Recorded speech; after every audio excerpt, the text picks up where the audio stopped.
बिस्मिल्लाहिर्रहमानिर्रहीम। टुडे मैं discuss the topic Lagrangian theory of paramagnetism. इससे पहले मैं जो हमारे प्रीवियस लेक्चर था उसमें इंट्रोडक्शन था मैग्नेटिज्म का, फिर डायमैग्नेटिज्म है। अब हम डिस्कस करेंगे पैरामैग्नेटिज्म। सबसे पहले कि कहते हैं कि पैरामैग्नेटिक मटेरियल हमने लेना है। जो डाया की हमने बात की थी उसमें हमारे पास क्या होता था, जो उसमें जो इलेक्ट्रॉन्स होते थे वो पेयर्ड फॉर्म में होते थे। यानी कि पेयर्ड फॉर्म का मतलब है कि वो ऐसे टू होते थे, जुड़वा होते थे, पेयर्ड फॉर्म में होते थे। तो इसमें जो हमें जो इलेक्ट्रॉन्स हैं वो हमारे पास क्या है, अनपेयर्ड इलेक्ट्रॉन है। किसमें? आउटरमोस्ट शेल में। फॉर एग्जांपल के ये हमारे पास कोई भी एटम है, इसके जो ऑर्बिट के अंदर हमारे पास एक इलेक्ट्रॉन है, ये वाला। कहते कि ये पैरामैग्नेटिक मटेरियल कौन से मटेरियल होते हैं जिनके अंदर अनपेयर्ड इलेक्ट्रॉन हो उनके आउटर में शेल में। हमने इधर एग्जांपल ली हाइड्रोजन की, उसके एक इलेक्ट्रॉन होता है ना आउटर मोस्ट शेल में, ये हो गया। There atom behave as paramagnetic dipoles. यानी कि जो ये पैरामैग्नेटिक जो मटेरियल हैं उनके अंदर जो एटम्स होता है ना वो बिहेव क्या करता है, परमानेंट मैग्नेटिक डाइपोल बिहेव करती है। फॉर एग्जांपल के ये हमारे पास हमने इधर लिया कि ये हमारे पास एक इलेक्ट्रॉन्स हैं, ये हमारे पास आउटरमोस्ट शेल में एक इलेक्ट्रॉन है, और इसकी जो हमारे पास अगर स्पिन है वो हाफ होगी, पॉजिटिव हाफ होगी, तो इसकी जो डायरेक्शन है वो क्लॉकवाइज होगी। कि जो इलेक्ट्रॉन की जब रिवॉल्व करता है इसकी जो डायरेक्शंस होती हैं वो डिपेंड करती हैं इसके स्पिन पे। अगर स्पिन हमने कहा कि पॉजिटिव होगी तो इलेक्ट्रॉन जो रिवॉल्व करेगा क्लॉकवाइज डायरेक्शन में। यही है कि जो हमारे पास electron can revolve either in clockwise और एंटी क्लॉकवाइज डायरेक्शन। कि जो इलेक्ट्रॉन की जो रिवॉल्विंग होती है वो क्लॉकवाइज भी हो सकती है और एंटी क्लॉकवाइज डायरेक्शन में भी वो रिवॉल्व कर सकता है। ये डिपेंड किस पे करता है, ये डिपेंड करता है उसकी स्पिन पे। यही है कि if spin is positive half then it would revolve in clockwise में। यही है कि अगर हमारे पास ये इलेक्ट्रॉन है, उसकी स्पिन मैंने कहा कि पॉजिटिव हाफ है, तो उसकी डायरेक्शन क्या होगी, इलेक्ट्रॉन की जो रिवॉल्वर है वो उसकी होगी क्लॉकवाइज डायरेक्शन। उसके बाद हमने atom as a tiny magnet. हमें पता है कि जो हमारे पास एटम होता है वो एज अ मैग्नेट बिहेव करता है। हमने कहा कि हमारे पास हम बात करते हैं कि एक हमारे पास ये और कोई भी एटम है, उसके अंदर हमारे पास हमने फ़र्ज़ किया कि हाइड्रोजन एटम, उसके आउटरमोस्ट शेल में 1 इलेक्ट्रॉन है। हमें पता है कि पैरामैग्नेटिक मटेरियल के अंदर हम जो आउटरमोस्ट शेल में क्या होने चाहिए, अनपेयर्ड इलेक्ट्रॉन होने चाहिए। तो इसकी जो अगर उसकी स्पिन हाफ होगी, पॉजिटिव हाफ होगी, तो उसकी डायरेक्शन क्या होगी, क्लॉकवाइज डायरेक्शन। यही है कि consider an atom with single orbit and या single electron revolve in the clockwise direction with half positive spin. यही है कि जो हमारे पास इलेक्ट्रॉन है रिवॉल्व कर रहा है पॉजिटिव हाफ स्पिन पे, तो उसकी डायरेक्शन क्या होगी, इलेक्ट्रॉन की रिवॉल्विंग की डायरेक्शन क्या होगी, वो क्लॉकवाइज होगी। ये समझ आ गया। फिर हमने कहा कि इलेक्ट्रॉन बीइंग चार्ज, जब इलेक्ट्रॉन है वो चार्ज हो जाता है तो हमारे पास जो नेगेटिव पार्टिकल होते हैं वो मूव करना क्या कर देते हैं, एक सर्कल में मूव करना स्टार्ट कर देते हैं ऐसे। अगर जो इलेक्ट्रॉन जो होते हैं चार्जड हो जाएं तो उसके नेगेटिव पार्टिकल्स क्या करते हैं, वो सर्कुलर पाथ में मूव करना शुरू कर देते हैं। तो वहाँ पे हमारे पास एक करंट लूप वो डेवलप होता है। तो हमें पता है कि जो हमारे पास करंट लूप की जो हमारे पास डायरेक्शन ऑफ करंट की जो हमारे पास होगी वो एंटी क्लॉकवाइज होगी, यानी कि इसकी डायरेक्शन करंट की एंटी क्लॉकवाइज होगी। अगर मैं बात बता देती हूँ फिर से कि जो हमने कहा कंसीडर किया कि जो हमारे पास एक इलेक्ट्रॉन है वो क्या कर रहा है, उसकी जो स्पिन है पॉजिटिव है, तो वो क्लॉकवाइज में मूव कर रहा है, ऐसे क्लॉकवाइज में। कहते कि अगर जो हमारे पास आउटरमोस्ट शेल में जो हमारे पास ये इलेक्ट्रॉन है ये हमारे पास चार्जड हो जाए तो क्या होता है, जो हमारे पास जो नेगेटिव चार्ज पार्टिकल्स होते हैं वो क्या करते हैं, एक सर्कल पाथ में मूव करना स्टार्ट कर देते हैं। तो उस पे तो वहाँ पे हमारे पास अगर पार्टिकल सर्कुलर पाथ में मूव करना स्टार्ट कर दे तो वहाँ पे एक करंट लूप डेवलप होता है। तो हमें पता है कि जो करंट की डायरेक्शन होती है वो हमारे पास इलेक्ट्रॉन की मोशन के ऑपोजिट होती है, यानी कि इलेक्ट्रॉन मूव कर रहा था ना क्लॉकवाइज में, तो हमारे पास करंट की डायरेक्शन क्या होगी, एंटी क्लॉकवाइज। यही था इसमें। फिर है कि करंट जो हमारे पास हमें पता है कि current carrying loop induce are magnetic field. कहते कि अगर हमें पता है कि करंट जो हमारे पास लूप है जो हमें कहा ना कि जो अगर हम इलेक्ट्रॉन चार्ज हो जाएं तो वो पार्टिकल सर्कल पाथ में मूव करना स्टार्ट कर देते हैं और उधर हमारे पास एक करंट लूप ये जनरेट होती है।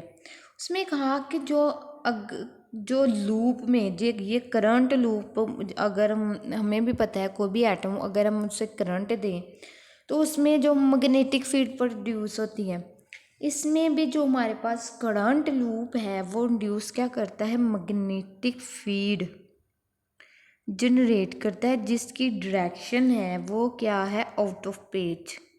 ये हमारे पास मैग्नेटिक फील्ड की डायरेक्शन होगी। इसको हम क्या कहते हैं कि इसकी डायरेक्शन फाइंड करने के लिए हम राइट हैंड रूल को यूज़ करते हैं। फॉर एग्जांपल ये हमारे पास इधर ये है हैंड है, ये हमारे पास कहते हैं कि जो हमारे पास फिंगर्स हैं, जो हमारे पास फिंगर्स हैं राइट हैंड रूल को हम यूज़ करते हैं, तो जो फिंगर्स हैं वो क्या बताती हैं, किसकी डायरेक्शन को बताती हैं, ये करंट की डायरेक्शन को बता रही हैं। और जो हमारे पास थंब है वो मैग्नेटिक फील्ड की डायरेक्शन को शो करता है। अगर हम राइट हैंड रूल की बात करें तो कहते हैं कि जो हमारे पास थंब है वो क्या करता है, वो मैग्नेटिक फील्ड की डायरेक्शन को शो करता है। जो हमारे पास कर्ल ऑफ फिंगर्स हैं ये हमारे पास किस डायरेक्शन को शो करती है, ये हमारे पास क्या करंट की डायरेक्शन को शो करती हैं। इधर यही है कि using right hand rule you can guess the direction of magnetic field. कहते कि जो हम राइट हैंड रूल से भी इसकी जो डायरेक्शन फाइंड कर सकते हैं। Finger of your right hand in the direction of current anti clockwise and thumb will point out of the direction of magnetic field. यानी कि यही है कि इसके अंदर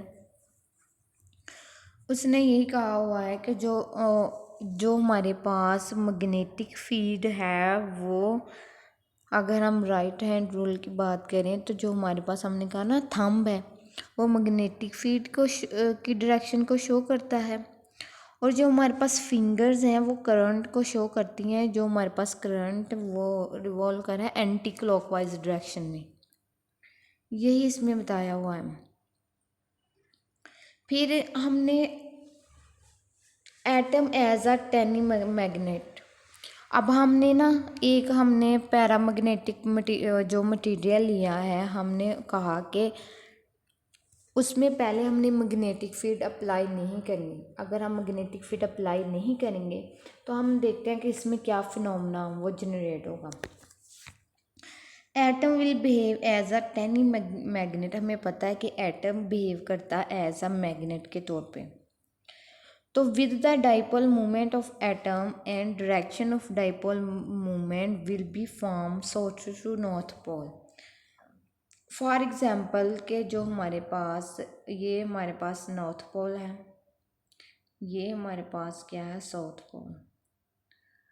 हमें पता है कि जो हमारे पास हम अगर जनरली बात करें कि जो हमारे पास ये साउथ पोल पे जो हमारे पास इलेक्ट्रॉन है उस पे की डायरेक्शन क्या होगी, एंटी क्लॉकवाइज। और नॉर्थ पोल पे जो इलेक्ट्रॉन की डायरेक्शन क्या होगी, वो होगी क्लॉकवाइज।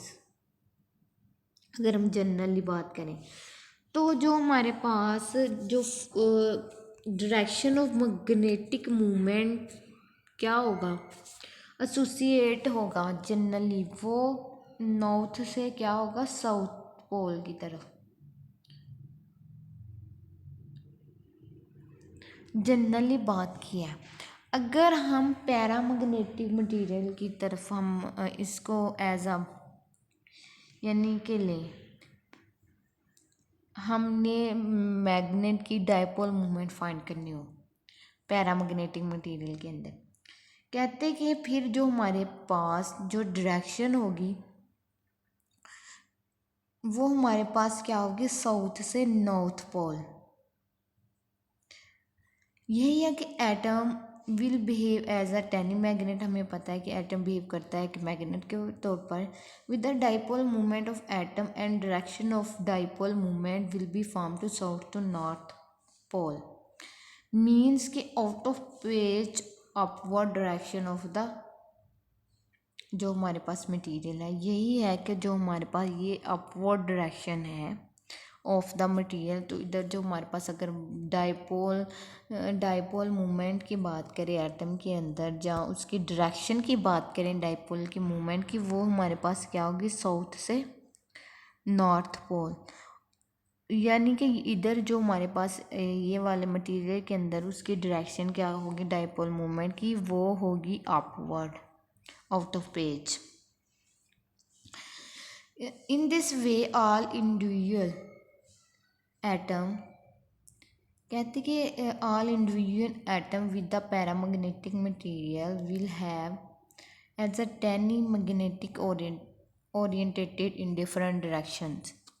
अब हम बात करते हैं कि ये हमारे पास क्या एक पैरामैग्नेटिक मटेरियल है। ये इसमें जो हमारे पास बिहेव करता है एज अ मैग्नेट के तौर पे, इसकी ये हमारे पास डिफरेंट डायरेक्शंस है, ये इस डायरेक्शन में, ये इसमें, यानी कि इसकी डिफरेंट डायरेक्शंस हैं। अब अगर हम कहते हैं कि ये मटेरियल पे हमने मैग्नेटिक फील्ड अप्लाई नहीं किया, तो जो इसके मटेरियल के अंदर जो भी मॉलिक्यूल्स होंगे तो उनके फिनोमेना क्या होगा। When there is no external magnetic field is applied, atom dipole moment are जो distributed in randomly direction in the whole paramagnetic material।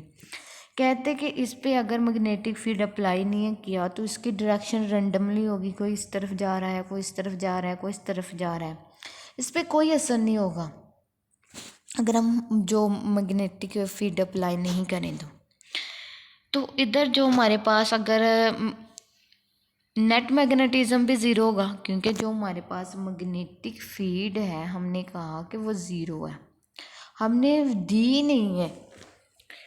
तो जो हमारे पास पैरामैग्नेटिक मटेरियल्स होगा उसकी नेट मैग्नेटिज्म वो ज़ीरो होगी, क्योंकि इसमें ना तो the paramagnetic subset do not exhibit any magnetic particles properties in the absence of external magnetic field. अगर मैग्नेटिक फील्ड ज़ीरो होगी तो इसके अंदर जो मैग्नेटिक प्रॉपर्टीज भी नहीं होंगी। तो हमारे पास नेट पीएम है जो मैग्नेटिज्म है वो हमारे पास क्या होगा, 0। फिर हमारे पास आ जाता है in the presence of external magnetic field. ये ही हमारे पास एक मटेरियल है, इसमें अगर हम मैग्नेटिक फील्ड 0 रखें तो जो जो हमारे पास मॉलिक्यूल्स की रैंडमली मोशन हो रही थी, और ना तो इसमें जो हमारे पास नेट मैग्नेटिज्म 0 था, और इसके अंदर जो हमारे पास मैग्नेटिक प्रॉपर्टीज़ भी नहीं थी। अगर मैग्नेटिक फील्ड अप्लाई करेंगे तो मैग्नेटिक प्रॉपर्टीज़ होगी ना। फिर कहा कि हमने इस पे मैग्नेटिक फील्ड अप्लाई कर देंगे, तो फिर क्या होगा, जब हम इसके पे मैग्नेटिक फील्ड अप्लाई करेंगे तो हमें net magnetic dipole moment produce होगा। यानी कि अगर हम इसके अंदर मैग्नेटिक फील्ड अप्लाई कर दें तो ये जो हमारे पास इलेक्ट्रॉन की मोशन है इस पे टॉर्क प्रोड्यूस होगा। तो इसके जो हमारे पास डायरेक्शन है उनमें अलाइजन आ जाएगी। फॉर एग्जांपल मैं इधर समझाती हूँ। इसकी डायरेक्शन पहले ऐसे थी ना, कोई ऐसे था, कोई ऐसे था, कोई ऐसे था। अब हमने मैग्नेटिक फील्ड अप्लाई की है तो इसकी डायरेक्शन क्या होगी, इसमें तो इनके जो हमारे पास जो इलेक्ट्रॉन्स है उसमें टॉर्क प्रोड्यूस होगा, जिसकी वजह से इसकी डायरेक्शन में अलाइजन पर हो जाएगी। तो इनकी जो हमारे पास डायरेक्शन है वो ऐसे हो जाएगी, ऐसे। समझ आ गई कि पहले हमारे पास जो जब हम मैग्नेटिक फील्ड नहीं अप्लाई किया तो जो इलेक्ट्रॉन थे जो ये वाले हमारे पास रैंडमली मूव कर रहे थे। अब हमने कहा कि हमने जो मटेरियल पे हमने मैग्नेटिक फील्ड अप्लाई की तो जो हमारे पास इधर इलेक्ट्रॉन्स होते हैं उस पर जो टॉर्क प्रोड्यूस हुआ, टॉर्क प्रोड्यूस होने की वजह से उनकी जो हमारे पास अलाइजन की डायरेक्शन स्टार्ट होगी। फॉर एग्जांपल मैं आसान लफ्ज़ों में बताती हूँ कि इधर जब हम इस तरह मूव कर रहे थे ना रैंडमली, अगर हम मैग्नेटिक फील्ड अप्लाई करें तो इनकी जो हमारे पास डायरेक्शन है वो ऐसे हो जाएगी, ऐसे डायरेक्शन हो जाएगी, ऐसे। यही बताया हुआ इसमें। When all the dipoles get aligned with the applied magnetic field, यही है कि जब हम मैग्नेटिक फील्ड प्रोड्यूस करेंगे, ये देखिए, तो उनकी जो हमारे पास डायरेक्शन क्या होगी, अलाइन हो जाएंगी। आफ्टर द पॉइंट, यानी कि एक वक्त ऐसा आ जाएगा जहाँ पे हमारे पास जो हमारे पास क्या होती है, जो बी होता है वो सैचुरेटेड हो जाएगा। यानी कि जो हमारे पास क्या होगा, अगर हम बढ़ाते जाएं मैग्नेटिक फील्ड अप्लाई करते जाएं तो हमारे पास एक ऐसा पॉइंट आ जाएगा जहाँ पे हमारे पास नेट जो हमारे पास मैग्नेटिज्म होगा वो इंक्रीज ही नहीं होगा। यानी कि इतना ऐसा पॉइंट आ जाएगा कि जो हमारे पास इधर नेट मैग्नेटिज्म है वो इंक्रीज नहीं होगा बल्कि वो सैचुरेटेड हो जाएगा। तो इसका इफ़ेक्ट क्या होगा टेम्परेचर ऑन यानी कि मैग्नेटिज्म पे।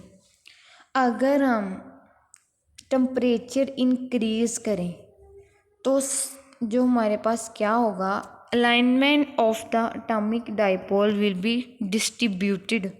जो हमारे पास अलाइनमेंट होती है यानी कि इसकी डायरेक्शन, यानी कि इस तरह जो हमारे पास मॉलिक्यूल्स की डायरेक्शन आ गई थी, उनके अंदर एटॉमिक डाइपोल्स होते हैं वो डिस्ट्रीब्यूटेड होना स्टार्ट हो जाएंगे due to thermal agitations as atom acquire high kinetic energy.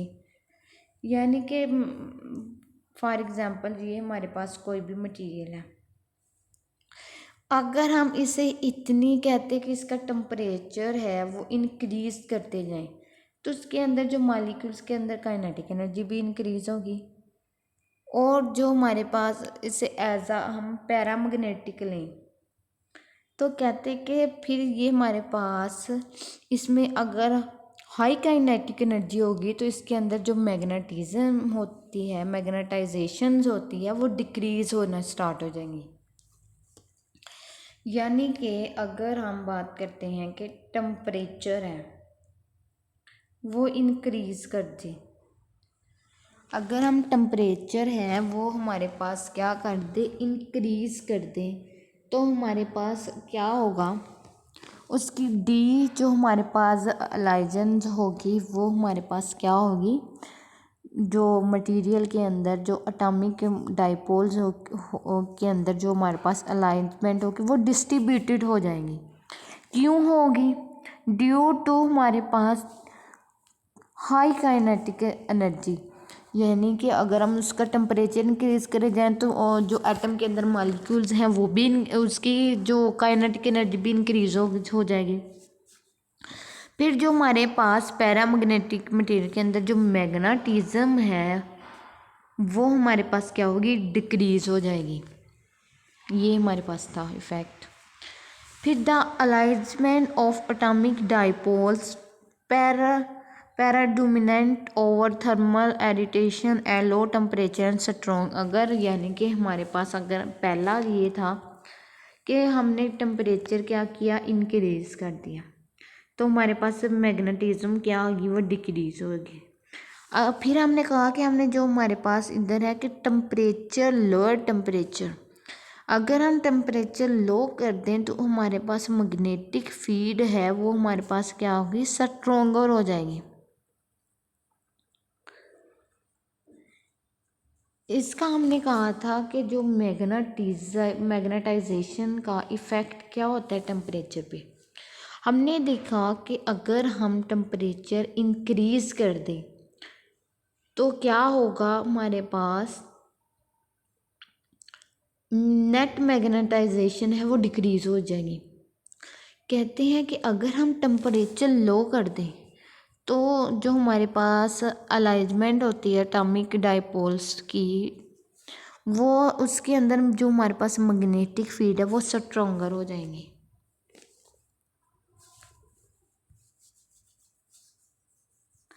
आगे नेक्स्ट है हमारे पास potential energy and Max Boltzmann distributed law क्या होता है। Max potential energy and Maxwell Boltzmann distributed law पे हम पैरामैग्नेटिक के अंदर कैसे अप्लाई करते हैं। कहते हैं कि जो हमारे पास n होता है, number of particle in unit volume of material, when external field is applied of the system, the potential energy of the particle increase।